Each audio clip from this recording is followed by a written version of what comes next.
Assalamualaikum students, welcome to my channel Chemistry with Urusa. So today we are going to discuss the elimination reactions. As the name indicates, यहाँ पर हमारे पास elimination होगी यानी कि removal होगा HX का from the alkyl halide और इसी वजह से हम इसे dehydrohalogenation reactions भी कह सकते हैं। अच्छा, बात करते हैं कि हम इन्हें बीटा एलिमिनेशंस क्यों कहते हैं। So let's take an example of ethyl bromide, ठीक है, हैविंग द फार्मूला CH3CH2Br। अगर स्टूडेंट्स आप इसका स्ट्रक्चर देख लें तो कुछ इस तरह का इसका स्ट्रक्चर है, ठीक है। यहाँ पर वो वाला कार्बन जिसके साथ हेलोजन एटम डायरेक्टली अटैच्ड है, तो स्टूडेंट्स ऐसे कार्बन को हम क्या कहते हैं जी, अल्फा कार्बन कहते हैं।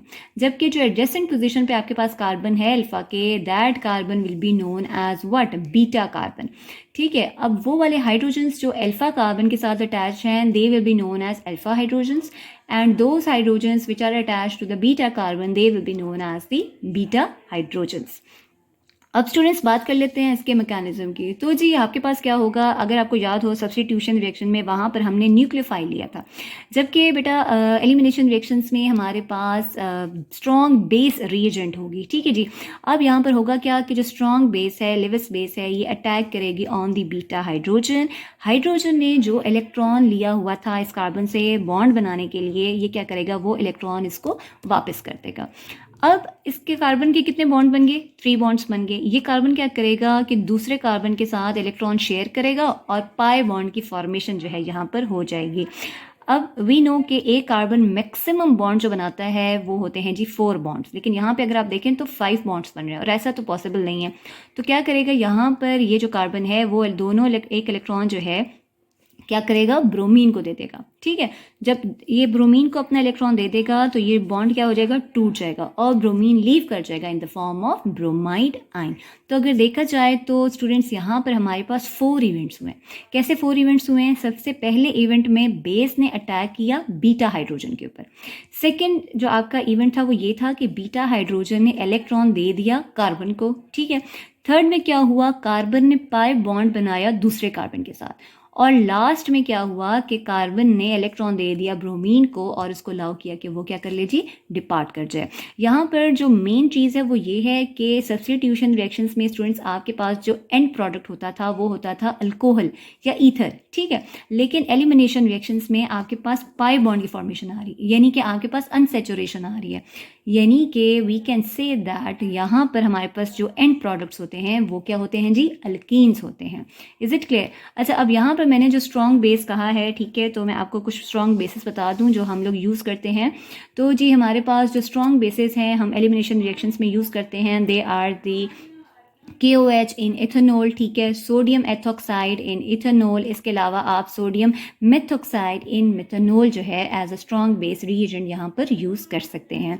इसी तरह जैसे बेटा आपके पास सब्स्टिट्यूशन रिएक्शंस वो SN1 और SN2 में डिवाइडेड थे, एलिमिनेशन रिएक्शंस भी आपके पास 2 कैटेगरीज में हैं which are E1 and E2। So let us discuss it in detail. जी सबसे पहले बात कर लेते हैं डेफिनेशंस की। So students, in E1 leaving group will leave first followed by the removal of hydrogen atom. आपके पास पहले स्टेप में लीविंग ग्रुप चला जाएगा और सेकंड स्टेप में हाइड्रोजन का रिमूवल होगा।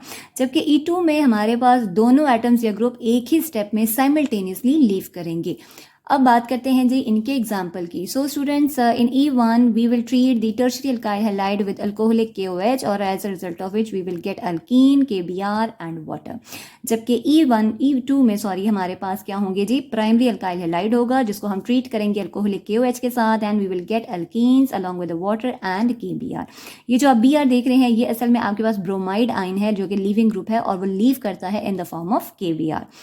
नेक्स्ट बात करते हैं इनके स्टेप्स की। So students, E1 is a two step mechanism, जबकि हमारे पास जो E2 है that is a single step mechanism just like the SN2। अब बात कर लेते हैं इनके मैकेनिज्म की।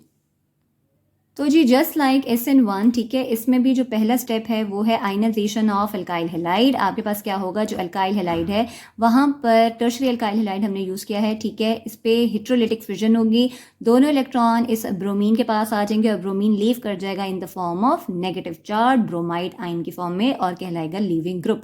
जबकि आपके पास जो पीछे कार्बन रह गया वहाँ पर अब इलेक्ट्रॉन की डिफिशियंसी होगी, इसके ऊपर पॉजिटिव चार्ज आ गया और ये बन गया कार्बोकैटाइन कार्बन बन गया। अब आपके पास क्या है जी, सेकंड स्टेप में क्या होगा, यहाँ का जो एक ही मिथाइल ग्रुप है उसको मैंने ओपन फॉर्म में लिख दिया है, ठीक है तो ये तीनों आपके पास बीटा कार्बन, ठीक है, this one this one and this one. लेकिन क्या है यहाँ पर, लेट्स सपोज आपके पास बेस किसी भी बीटा कार्बन के ऊपर अटैक कर सकती है, तो हमने इस कार्बन को जो है वो ले लिया है। तो अब क्या होगा, बेस जो है तो उसने इस बीटा हाइड्रोजन के ऊपर अटैक किया, ठीक है, इसको लेगी इन द फॉर्म ऑफ वाटर। पीछे आपके पास क्या बन गया, ये जो कार्बन है अब इसके 3 बॉन्ड बन गए, ठीक है। 3 बॉन्ड तो होते नहीं है, कार्बन के जो बॉन्ड होते हैं वो होते हैं जी 4। अब कार्बन क्या करेगा, इस कार्बन के साथ इलेक्ट्रॉन शेयर करेगा और यहाँ पर एक ऑलरेडी सिग्मा बॉन्ड तो बना हुआ है। नेक्स्ट बॉन्ड जो बनेगा वो आपके पास कौन सा बनेगा, पाई बॉन्ड बनेगा। यानी कि यहाँ पर अब सैचुरेशन से अनसैचुरेशन आ गई और आपके पास क्या बन गया जी, अल्कीन बन गया। तो मेन डिफरेंस जो है सब्स्टिट्यूशन और एलिमिनेशन में यही है कि आपके पास एंड प्रोडक्ट्स जो हैं तो वो डिफरेंट होते हैं। कि आपके पास जो सब्स्टिट्यूशन रिएक्शन है वहाँ पर स्टूडेंट्स आपके पास अल्कोहल या ईथर आता है, जबकि जो एलिमिनेशन है यहाँ पर आपके पास अल्कीन जो है वो एंड प्रोडक्ट्स होते हैं। ओके, अब बात करते हैं जी E2 रिएक्शन मैकेनिज्म की। तो यहाँ पर स्टूडेंट्स क्या होगा कि आपके पास जो स्ट्रॉन्ग बेस है, ठीक है, ये अटैक करेगी जी बीटा हाइड्रोजन के ऊपर। जब ये बीटा हाइड्रोजन के ऊपर अटैक करेगी, हाइड्रोजन ने जो इलेक्ट्रॉन इस कार्बन से लिया हुआ था बॉन्ड बनाने के लिए, वो ये इलेक्ट्रॉन इस कार्बन को वापस कर देगा, खुद ये यहाँ से डिपार्ट कर जाएगा, ठीक है, in the form of water. अच्छा, अब जो इलेक्ट्रॉन इस कार्बन के पास आ गया, ये क्या करेगा, क्योंकि इसके अब 3 बॉन्ड बन गए, ठीक है, ये 4th बॉन्ड बनाने के लिए इस कार्बन के साथ क्या करेगा, इलेक्ट्रॉन शेयर करेगा। पहले से एक आपके पास सिग्मा बॉन्ड बना हुआ है, दूसरा बॉन्ड क्या बन जाएगा जी, पाई बॉन्ड बन जाएगा। जब पाई बॉन्ड बन रहा है तो यहाँ पर इस कार्बन के अगर आप जो है बॉन्ड्स काउंट करें तो दैट आर 1 2 3 4 5 बॉन्ड्स बन रहे हैं। और 5 बॉन्ड्स बनने ऐसा तो पॉसिबल नहीं है, क्योंकि मैक्सिमम बॉन्ड जो एक कार्बन बनाता है वो 4 बॉन्ड्स बनाता है। तो क्या करेगा, ये कार्बन दोनों इलेक्ट्रॉन इस ब्रोमीन को देगा और इसको अलाउ करेगा कि ये जी क्या कर जाए, डिपार्ट कर जाए। अब आपके पास ये जो ब्रोमीन है ये ब्रोमाइड आयन के फॉर्म में क्या करेगा, इस पोटेशियम के साथ मिल जाएगा और आपके पास आ जाएगा जी KBr। पीछे आपके पास जो स्ट्रॉन्ग बेस है ये हाइड्रोजन को लेकर लीव कर गया इन द फॉर्म ऑफ वाटर और आपके पास क्या आ जाएगा जी, 2 कार्बन हैं, ठीक है, वो हमने लिख लिए और पीछे आपके पास 4 हाइड्रोजन हैं, वो भी हमने कर लिया। इन दोनों कार्बन के दरमियान क्या है जी, अनसेचुरेशन आ गई और वो आपने यहाँ पर मेंशन कर दी। यानी कि एलिमिनेशन रिएक्शन में हमारे पास क्या आ गया, अल्कीन आ गया। यहाँ पर आपके पास ये इथाइल ब्रोमाइड था, तो as a result of this reaction mechanism we will get the ethene. Is it clear? अब बात कर लेते हैं मॉलिक्यूलैरिटी की। सो स्टूडेंट्स, मैंने आपको बताया था कि जो फर्स्ट स्टेप है E1 का वो आपके पास रेट डिटर्मिनिंग स्टेप था और वो स्लो स्टेप था। तो वहाँ पर जो रिएक्टेंट्स थे वो एक ही रिएक्टेंट इन्वॉल्व था, इसी वजह से ये आपके पास क्या है, यूनिमॉलिक्यूलर। जबकि E2 में एक ही स्टेप था, वही रेट डिटर्मिनिंग स्टेप था और वहाँ पर दोनों के दोनों रिएक्टेंट्स इन्वॉल्व थे and that is why it will be known as bimolecular. बात कर लेते हैं रिएक्शन काइनेटिक्स की। So students, as in the previous lecture I have told you कि रिएक्शन काइनेटिक्स हम एक्सपेरिमेंट के बाद ही जो है तो वो कंक्लूड करते हैं। तो यहाँ पर जो हमारे पास डेटा आया है दैट इज के rate is directly proportional to the concentration of alkyl halide. यानी कि अल्काइल हैलाइड की अगर आप कंसंट्रेशन इंक्रीज करते हैं तभी रेट क्या होगा, डबल होगा। जबकि आपके पास जो E2 है वहाँ पर रेट डिपेंड करता है on the concentration of both alkyl halides as well as the base. अगर आप बेशक सिर्फ और सिर्फ बेस की कंसंट्रेशन को इंक्रीज कर रहे हैं, अल्काइल हैलाइड को छोड़ रहे हैं, तब भी आपका रेट जो है वो डबल नहीं होगा।